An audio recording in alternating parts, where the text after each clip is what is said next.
అయితే ఎప్పుడు ఒకలా కాకుండా అప్పుడప్పుడు వేరు వేరులాగా అయితే చేసుకోవచ్చండి.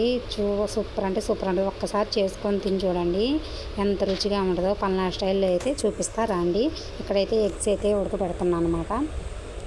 ఉడికిపోయినాయి, ఉప్పు వేసుకొని అయితే ఉడకబెట్టుకున్నాను. అంతలోకి అయితే ఇవన్నీ కట్ చేసుకొని పెట్టుకున్నాను అనమాట. ఉల్లిపాయలు, ఒక టమాటా, ఇక్కడ వచ్చేసి అయితే కొంచెం కరివేపాకు, ఇక్కడ కొంచెం ధనియాల పొడి, అల్లం పేస్టు, ఇవన్నీ అయితే రెడీ పెట్టుకోవాలి. కావాల్సినవి అయితే నూనె అయితే పోసుకున్నాను అనమాట. కొంచెం తాలింపు గింజలు వేసుకోవాలి, వేసుకున్నాను అనమాట. ఇంకా వేగినాక కొంచెం కరివేపాకు వేసుకోవాలి, కరివేపాకు కూడా వేసుకున్నాను అనమాట. ఇక్కడ వచ్చేసి అయితే ఇంకా ఎగ్స్ కూడా ఉడికిపోయినాయి అనమాట. పక్కన పెట్టుకున్న నూనెలో వేయించుకోవచ్చు అండి. నేనైతే నూనెలో వేయించట్లేదు, ఎందుకంటే అవి మాకు ఇష్టం లేదు కాబట్టి. నూనెలో వేయించుకుంటే మాకు సరిగ్గా తినాలనిపించదు, కాబట్టి బాగుంటాయి అంట. మేమైతే ఇంకా పిల్లలు అయితే తింటారు. ఎల్లిపాయలు అయితే వేయించుకుంటున్నాను అనమాట. ఎల్లిపాయలు మొత్తం అయితే వేసుకున్నా. ఉల్లిగడ్డలు అండి, ఉల్లిగడ్డలు అనొచ్చు, ఎల్లిపాయలు అంటామండి మేమైతే ఎక్కువైతే. ఇక్కడైతే ఇంకా కొంచెం ఇవైతే వేసుకోవాలి, ఉప్పు, కొంచెం పసుపు. ఎందుకంటే ఉప్పు వేసుకునేది స్టార్టింగ్, వెల్లిపాయలు అయితే కొంచెం మంచిగా తొందరగా వేగుతాయండి ఉప్పు వేసుకోవడం వల్ల. అందుకోసమే ఉప్పు అయితే వేసుకున్నాను అనమాట.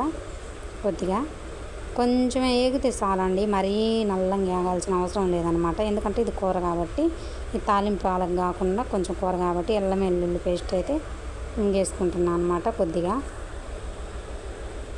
అసలు ఆ స్మెల్కే అసలు చికెన్ మటన్ తిన్నంత స్మెల్ వచ్చిందండి. సూపర్ అంటే సూపర్గా ఉంటుంది. ఇట్లా అయితే ట్రై చేసి చూడండి కంపల్సరీ అయితే.